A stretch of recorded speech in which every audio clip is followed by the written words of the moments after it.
Hey, thank you all for joining us. We had a productive week, obviously, with education deal announced on Monday, and we're getting closer and closer to the end of session and closer to a budget deal announcement. And so things are going along well. We obviously started a special session to be able to make sure we get our budget work done and still have say at the end. So open it up to any questions people may have. What about policy bills? I personally expected to see a lot of policy bills this week, so you could get it done before the veto deadline of tomorrow. Seems clear that all this stuff is going to be taken up, if at all, next week. Yeah, it will. Most of it will be taken up next week. We started assigning conferees to Senate bills last week, and the House started naming conferees earlier this week. There was a slight misunderstanding last night, kind of caught us off guard, but the Speaker and I actually had breakfast this morning, spoke it through, and are on the same page. We're getting those bills back, and we'll be taking up policy bills through the rest of the session.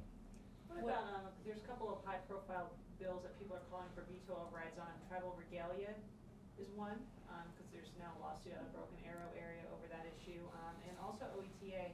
What is the appetite in the Senate to do veto overrides this year on both of those? We're trying to work with our House counterparts. We did 5 early on that have not been taken up yet, and we're just trying to coordinate those efforts with our House counterparts at this stage. Obviously, a few high-profile ones left out there, and our members are wanting to get policy to the finish line. I'm actually having meetings after this press availability on that very subject. Do you have personal thoughts on the OETA bill? Yeah, I mean, the OETA bill that the governor vetoed, I think it was part of the 20 he vetoed that were Senate bills.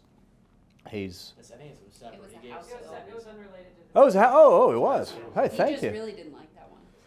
There you go. Well, you know, I've reviewed his budget that he gave us back in January, February timeframe, and he was still appropriating $2.7 million to OETA, and still in his own budget keeping them flat. We had some kind of investment we made last year on the tower or something. He was pulling that out. But he hasn't talked to me about his objection to that. I've seen it in the press. That was a bill actually about the continuation of the entity, not about the appropriation. So we'll talk about it through the caucus. I don't have I've had my own misgivings at times about owning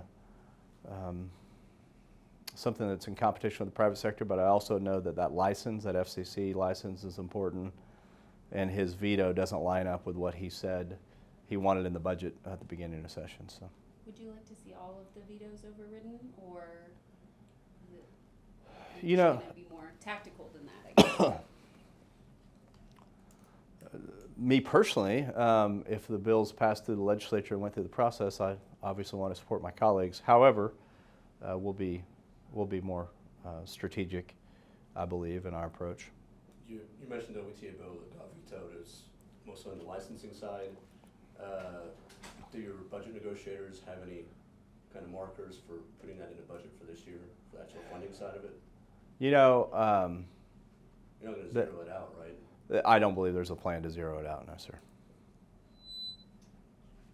You mentioned you were getting closer on the budget. How close are you?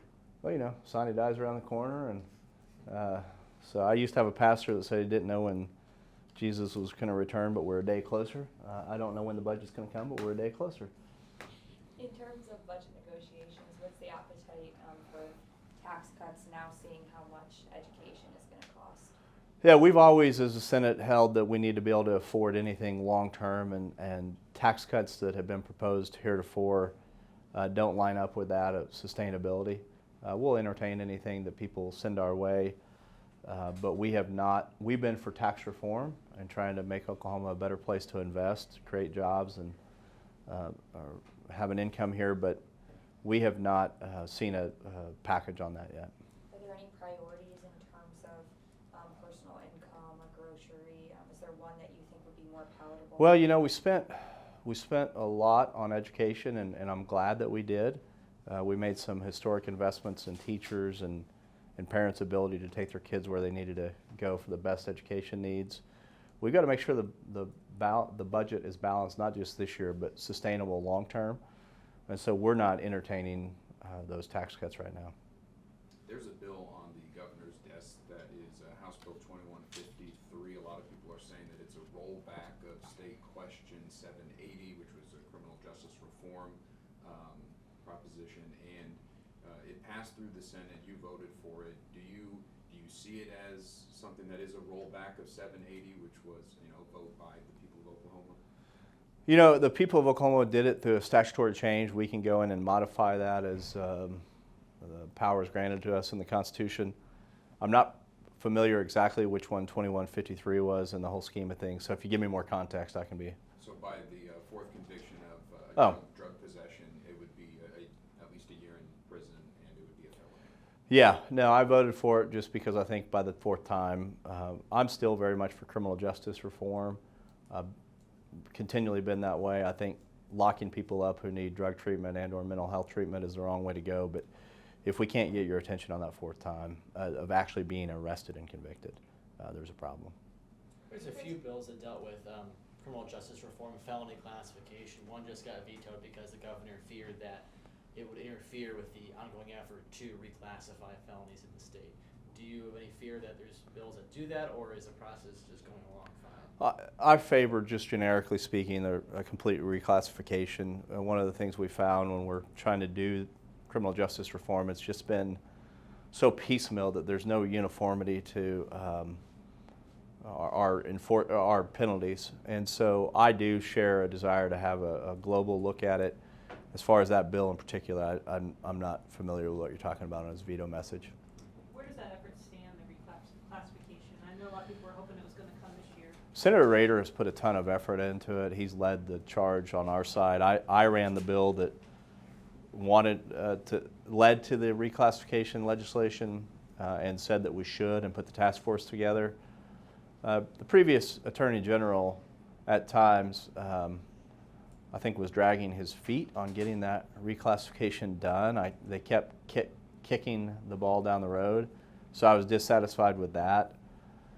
However, I've been very satisfied with the efforts of Dave Rader. We haven't made as much progress as I would like. I'm sorry, I can't see you.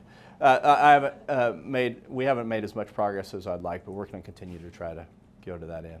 The House introduced, this week, a couple bills that would renew existing tobacco compacts with the tribes, motor vehicle registration compacts, and motor fuels compacts. Do you have any they haven't been heard in the Senate yet. Do you want them to be heard, or are you getting lobbied by the tribes to give them a hearing? Or? So we were a little caught off guard with that JCAB bill. I had known the issue was out there. The Speaker and I had briefly talked about the issue, but I didn't know that they were going to put them in JCAB on Monday and run them through. We have been in talks about, can we narrow that window a little bit to where it's not a 5-year extension but something shorter, so we can get our arms around what the real ramifications are. Obviously it could have an adverse budget impact if we don't get compacts renewed at some point. I'm open to extending them for some period shorter, probably a year, and we're in discussions on that now. Do you think that the governor should play a role in those compacts and renewing them or renegotiating them, or do you think it's best that the legislature tackle it? I want to give us another year to try to figure that out. The governor has not been successful in trying to get those renewed with the terms that he's offered. I want to make sure that we're working well with our tribal partners, but we're also upholding state interest on that. His legal team has been up here to share some concerns with me. I'm trying to vet those concerns now, and in the last 2 weeks of session, I don't think it's the best way to make decisions in a rushed manner. So what I'm trying to do is just buy us 1 year to be able to give the governor some time, give us some time to wrap our heads around what the best course of action is. There's been a couple of news reports on the real-world effects of the anti-ESG bill that affects state pension funds and bonding capacity in firms for that. I mean, we've seen that the Turnpike Authority has lost at least one underwriter. There's a news report today about City of Stillwater losing one. Does that concern you in any way after the fact? Does this put in effect? I want to analyze. I've seen some of the reports on it. I've also heard anecdotally that maybe the treasurer's office, if you don't fill out the paperwork, is denying you as well. I don't know if there's any validity to that. I haven't had a chance to talk to Treasurer Russ since I read those. I don't want you all to rush out of the room right now, but I've been actually feeling under the weather the last couple days, and so I haven't been as engaged since we got the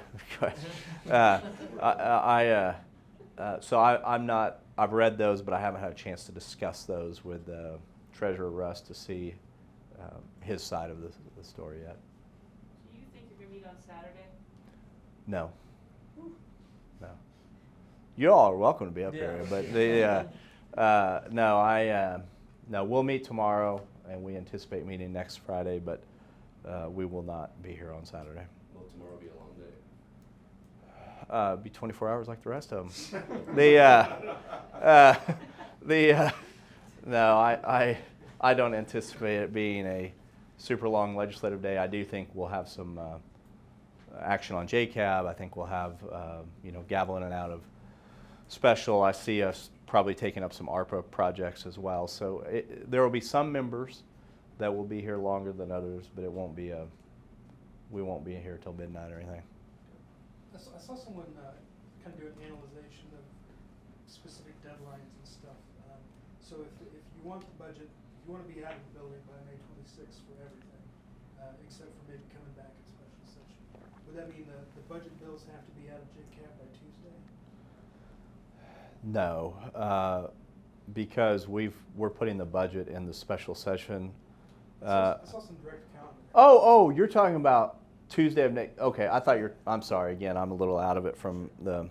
Yes, by next Tuesday, with legislative days, if we don't want to come back in between here and the day to try to override anything we may do, that would probably be accurate. I haven't done that count myself, but you would have to have the first reading, then you'd have second reading dead day.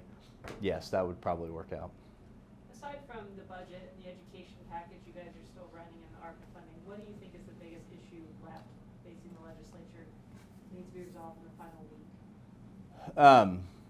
What did you say besides what? Budget, education package, and funding, and ARPA. Those are the big issues. And we continue to hear about project up in Pryor. If something's going to happen on that, it has to happen in the next 2 weeks. Other than that, I think you lined it out, the highlights. We got to make sure we get the education bills all the way to the governor's desk, which we will. It's just that's still where my focus is. Do you think that $245 million Panasonic is asking for Pryor? I mean, do you think you all will fund that? I don't know. I'm trying to vet out what they actually want it for. We've asked Mid-America for a detailed analysis of it and received some information, wanted some more clarification. And hopefully we can land more economic development, but we'll see. I want to see what the terms are. Generally, how much work is left to do on ARPA, and is there a deadline to? So most of the working groups have allocated their portion. We've still got the workforce and education, which is led by Senator Pugh on our side. They're working diligently even today on trying to get somewhere on that. Then you've got the transportation infrastructure, I always hate the acronym, TIRD committee that still has some work to do. And yeah. And so that may have to extend into that special session call. We put that as the third reason for the special session. So if we have a date to come back to override any bills that we may need to, that would be a good time to allocate the rest of it. In budget reconciliation on the federal side, we are hearing more and more that it's a serious threat that if they're not allocated, they could get pulled back, and we're taking that as a serious thing. We know that it takes both the House and the Senate, but in the reconciliation, we think that may be something that could happen, and we're wanting to make sure we don't squander our opportunity. Thanks, everyone. Thank All right. you. Thank you.